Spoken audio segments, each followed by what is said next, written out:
Welcome. Welcome to the greater Himalayas, but I address it as mystic Himalayas. And we all know that there are many genres of photography. And today I'm going to touch upon one of the most popular genre, that is the landscape photography. Luckily, I thank existence for bringing me at the height of 12,000 feet in the higher Himalayas. The town is called as Kaza, the region of Spiti. Presently, I'm recording it at 12,000 feet. And in this week, I'll be traveling to the last and the highest village of the region is 15,000 feet. Comic is the name of the village. The place we're recording belongs to a wonderful person named as, the property's name is Sakya, meaning the grey earth. Naturally, we can easily relate to our grey card. Grey earth. What a meaning. Sakya. Let's start. Let's start with our pointers. I'll touch upon the very broad and important pointers, because otherwise it's going to be 2 hours or 3 hours long, which I don't want to. See, when we decide actually to be a landscape photographer, the first prerequisite is just slow down, like a turtle. Just slow down. It is absolutely opposite to the street photography or travel photography, where we run and we try to cover as much as we can. In this genre, 1 image a day or 2 images a day is more than sufficient. Because it's not that simple as well, but it is very simple. Let's go through it. First of all, don't rush to buy equipment. First, understand the genre of landscape photography. What all you need.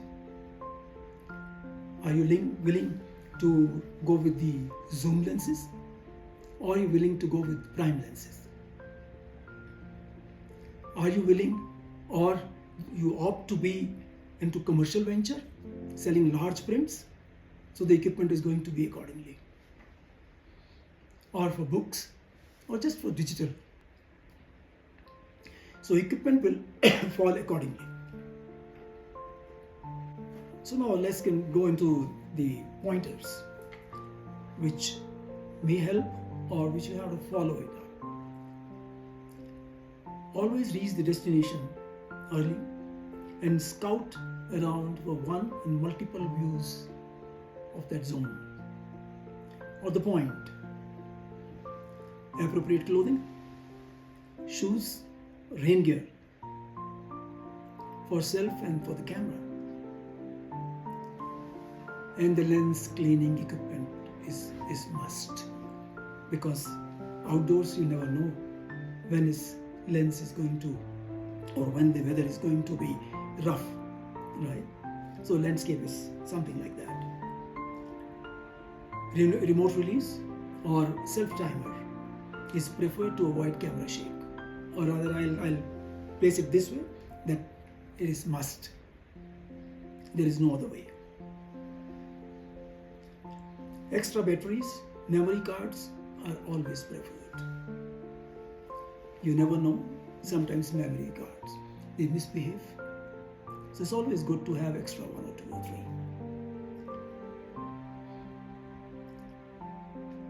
3. Light and shade, what makes a nice landscape image. Don't be afraid of shade, dark. In reality, it dramatizes the image. Generally, we try to fill the shapes, but try sometimes to be very hard or very contrasty shapes. So that's maybe little different. Always 100 out of 100 shoot raw. keep your ISO as low as possible unless you are looking for some special effect.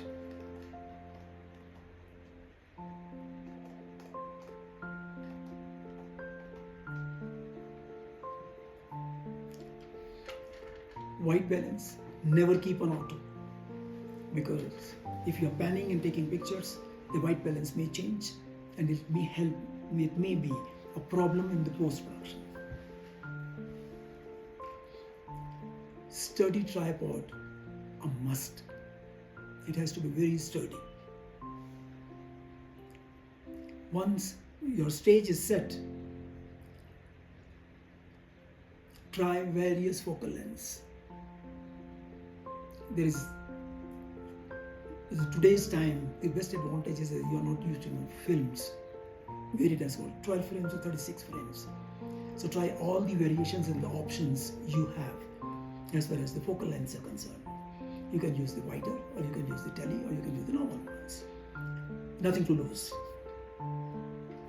I repeat, create harmony between foreground, midground and the background. Select one or multiple.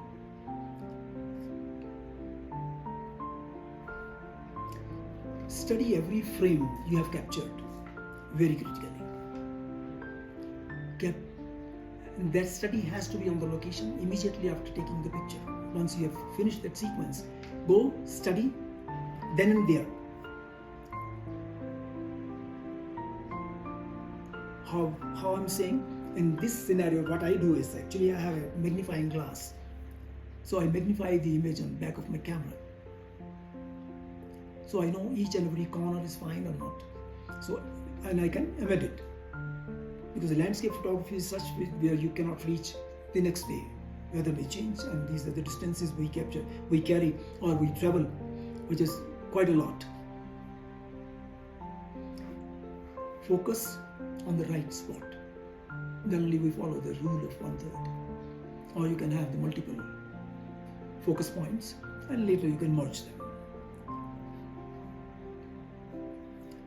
Check in the camera reference scale for the depth of field or depth of field app on your cell phone. They'll make life very easy.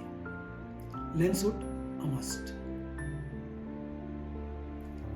Again, polarizing filter.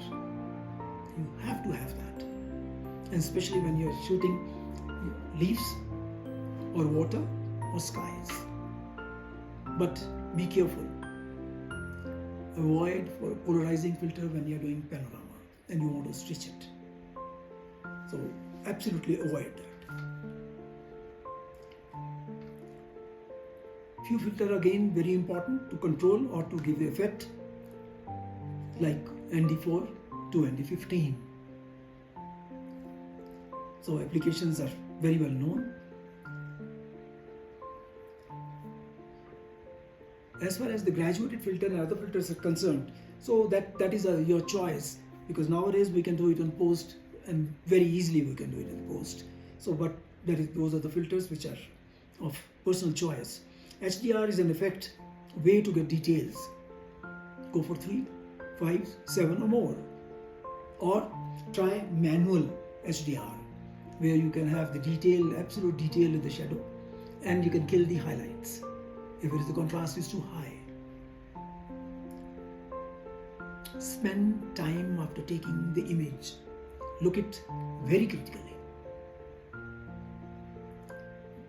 Again, I repeat, these are the areas you have specially traveled to. So that may be a day or two far, or you may not get the same weather or the same sunset or the sunrise. So check it very critically and try every creative idea comes to your mind. Sometimes it's a great turning point in your journey as a photographer. What I mean by that is, don't follow the crowd. What is coming to your mind? Just try it out. And I assure you, so those will be very original ideas. And you may lead in those effects or the ideas. Now comes the point that what kind of focal length. We can straight away go to 10 millimeter, means 12 millimeter or 14 millimeter, to 400 millimeter. Now the 400 is very few people who would like to go with, but when you are into the higher mountains and the far distance, 10 kilometers, 5 kilometers, you find a range which is, especially in the Himalayas, which is very exciting, very different. So you need maybe 200 mm, 300 or 400 mm. So carry from 10 millimeter to 400 mm. Now the wide angle, for example, we choose the wide angle, which is 10 to 24, 10 to 18 kind of, 14 to 18. That is the kind of wide we use. So naturally the foreground is going to be wider and the background appears to be a little smaller. That can be used as an effect. And it can create illusion of greater than normal. The foreground will look greater, larger and the bigger. The advantage, greater depth of field. F8, F11, the whole landscape is in focus. May not be very critical, but it is. But you can stack it and shoot the other way around. Or use the telephoto, which compresses the subject against the background. Or isolate the subject off, of course, and enjoy the shallow depth of field.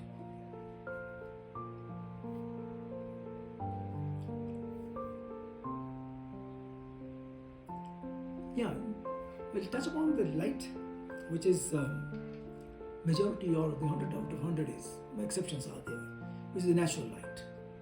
And sometimes you may encounter man-made structures, part of the city, town. And what kind of lighting we're talking about? We're talking about the sunny, absolute sun. For that, naturally, the bandwidth will be a little low, means the timing will be a little low in the morning, in the afternoon. And I'll give you one tip here. I was talking to one of my very leading photographers of New York. And the point came in that, Ashok, see, either we shoot in the morning, in the evening. So during the daytime, what to do? It's very sunny. I just threw an idea, which I'll share some images, which I'm using for ages. I said, why don't you get one of your camera converted to infrared? Which is so easy. Get one camera converted to infrared. So now you have for IR, you need absolutely sunlight. Strong daylight you need. So use your day. Have your lunch and use during the day IR. So he appreciated it and he bought it. He got it converted to IR of his choice. Of course, there are 6 or 7 kind of IRs you can get it converted to. And lastly, I'll touch upon the twilight time, which is every photographer dies to capture images in that time, because the quality of light is beautiful. But at the same time, that lasts only for 30 minutes in the morning and 30 minutes in the evening. So be quick, you have to be very active on that. And this low light, which is soft and low in contrast, again, I'll repeat, it lasts for a short time. Be quick, be planned. That's easy. Another for this time, twilight time, is once we've done the landscape, if near the town or something like that, and you can get the tail lights or the headlights or the passing by cars, or maybe a blur in the clouds if it is a landscape, if you're lucky to have the clouds around. Lastly, I'll just close down here. At this time, sometimes the foreground is very interesting. Always carry with you a small flash to lit the foreground, or small torch or continuous light, I'll say. Go with that. Or any other source of continuous light where you can light paint the foreground or a little midground. I hope these pointers may help you to create some wonderful pictures. Wish you all the luck, all the best, and if you like it, just give us a thumbs up. And try not to forget to subscribe the channel or sharing with your friends. I assure you, these images may be a little different. Thank you very much, friends. See you in the next one. Thanks a lot.